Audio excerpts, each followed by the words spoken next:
Although Morse code, CW, is no longer required to get your license, it is still very handy.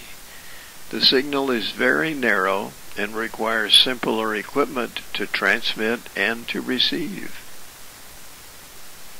To transmit CW, you simply turn the carrier on and off. The receiver includes a beat frequency oscillator to add audio to the dits and the das. Here is a typical CW QSO. Being translated, AI6A, this is N6HAL, Roger all, thank you for the report. Your report is readability 5 out of 9, strength is a 5 out of 9, and tone is a 9 out of 9 with some chirp. My location is Ridgecrest, California. When you compare that to what was actually sent up above, you'll notice that with CW, things are abbreviated a lot more. Here are some common receiving and transmitting abbreviations when used with CW.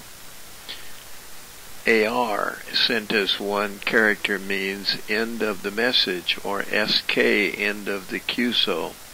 SK would be sent da-da-da-da-da-da all together. Here are some more CW shortcuts, such as FER for 4, TNX for thanks, 73's best regards, 88 hugs and kisses, RST readability, strength and tone.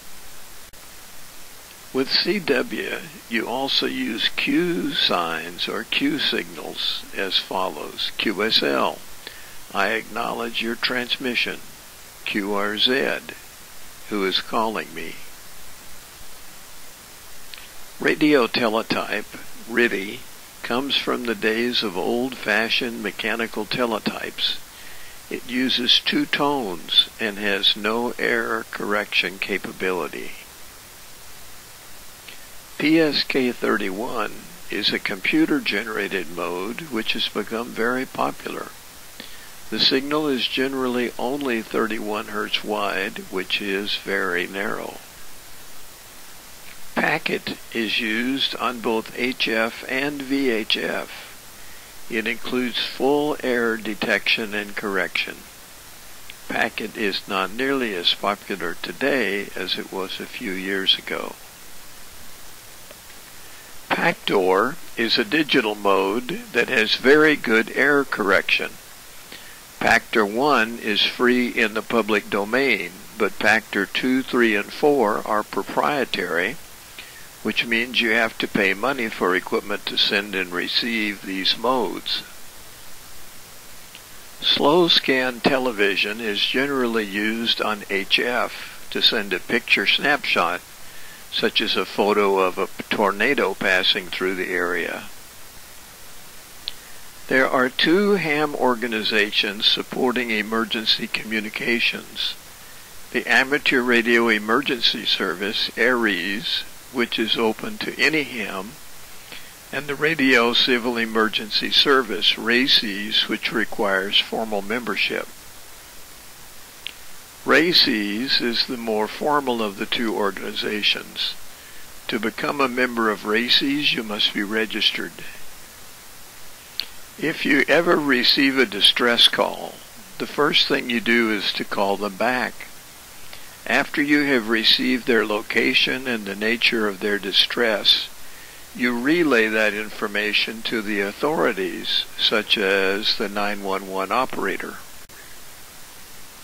If you ever have to generate a distress call, you say Mayday, Mayday, Mayday for a voice transmission, or SOS, SOS, SOS for CW.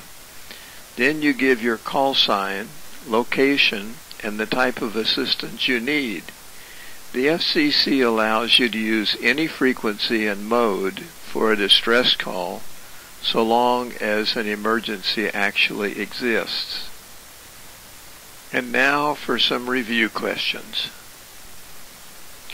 Which of the following modes is most commonly used for voice communications on the 160, 75, and 40 meter bands? Answer B, lower sideband. Which of the following is a recommended way to break into a conversation when using phone? The answer is B, say your call sign during a break between the transmissions from the other stations. What is the customary minimum frequency separation between SSB signals under normal conditions? The answer is B, approximately 3 kilohertz. Which of the following describes full break-in telegraphy known as QSK? Answer D. Transmitting stations can receive between code characters and elements. What does the Q signal QSL mean? C.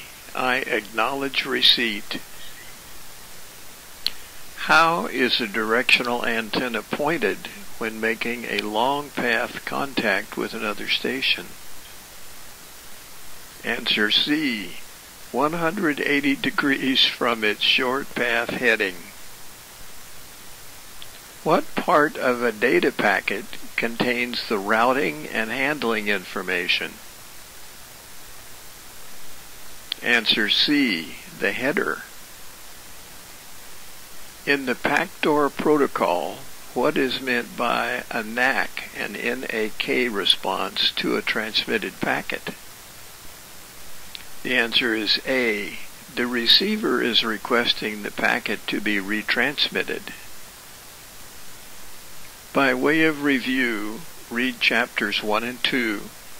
In addition, review all the questions beginning with G2A, G2B, G2C, G2D, and G2E. Your homework assignment for the next lesson is to read Chapter 3 and Section 4.1 of Chapter 4. Review all the questions beginning with G1A, G1B, G1C, G1D, and G1E, and bring a calculator next week that will handle addition, subtraction, multiplication, division, square roots, and logs.